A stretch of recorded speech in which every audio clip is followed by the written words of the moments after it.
बच्चों में जीईआरडी, गर्ड या एसिड रिफ्लक्स डिजीज क्या होता है, ये जानिए अगले वीडियो में मैं बताने जा रहा हूँ। 3 पीडियाट्रिशियन को दिखाने के बाद भी जब ठीक नहीं हुआ, तब मदर अपने 3 महीने के बच्चे को लेकर ओपीडी में आई, क्योंकि उसका बच्चा पिछले 1 महीने से दिन भर रोते रहता था। बहुत ही इंटरेस्टिंग केस है, इसलिए ध्यान से सुनना। 3 महीने का बच्चा पिछले 1 महीने से रात भर रोता था, धीरे धीरे करके पूरा दिन भर भी रोने लगा।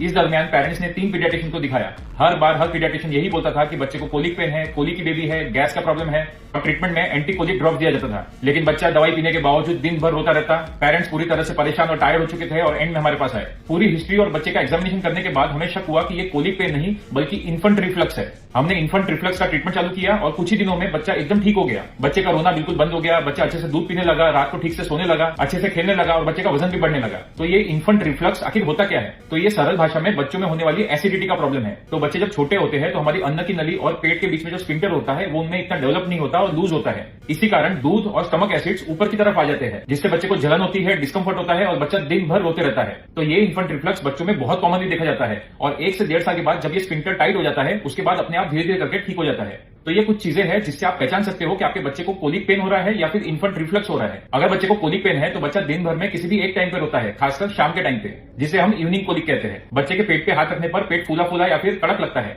और कोलिक पेन लगभग 2 से 3 घंटे के लिए रहता है, जिसके बाद बच्चा ठीक हो जाता है, फीडिंग अच्छे से करता है और वेट गेन भी नॉर्मल रहता है। वहीं अगर इन्फेंट रिफ्लक्स है तो बच्चा दिन भर रोते रहता है, खासकर दूध पीने के बाद। बच्चा सोते वक्त पीठ मोड़ लेता है, जिसे हम आर्चिंग ऑफ बैक कहते हैं, और दिन भर चिड़चिड़ा रहता है। बच्चा बार बार उल्टी जैसा करता है या फिर दिन में कई बार दही जैसी उल्टी करता है। बच्चे को जमीन पे रखते ही बच्चा रोने लगता है, नींद खराब होती है, बच्चा छोटी छोटी झपकियां लेता है और दूध सही से न पीने के कारण बच्चे का वजन भी कम होते जाता है। तो ऐसे केस में हम घर पे कुछ चीजें कर सकते हैं जिससे बच्चे को इसमें राहत मिल सकती है। Number 1, proper burping. हर बार दूध पिलाने के बाद बच्चे को प्रॉपरली बर्प करना बहुत जरूरी है। नंबर 2, हर बार फीड कराने के बाद बच्चे को 15 से 20 मिनट तक सीधा रखना बहुत जरूरी है। नंबर 3, बच्चे को सुलाते वक्त इंक्लाइन पोजीशन में सुलाना है, मतलब 45 डिग्री एंगल में सुलाना है, जिससे बच्चे का दूध और स्टमक एसिड्स है वो ऊपर ना आए। नंबर 4, बच्चे को जितना हो सके ज्यादा से ज्यादा टमी टाइम दीजिए। नंबर 5, ओवर फीडिंग से रिफ्लक्स बढ़ता है, इसलिए बच्चे को छोटे छोटे फीड्स दीजिए और बार बार दीजिए। और नंबर 6, बच्चे को टाइटली स्वेडल मत कीजिए, इससे बच्चे के पेट में प्रेशर बढ़ता है और रिफ्लक्स भी बढ़ता है। और एंड में एक बहुत जरूरी बात, हर रोता बच्चा कोलिक बेबी नहीं होता। कई बार असली वजह रिफ्लक्स होती है और सही डायग्नोसिस और सही ट्रीटमेंट से बच्चा बिल्कुल ठीक हो सकता है। तो अगर आपका बच्चा भी बहुत रोता है, ठीक से फीड नहीं करता, ठीक से सो नहीं पाता,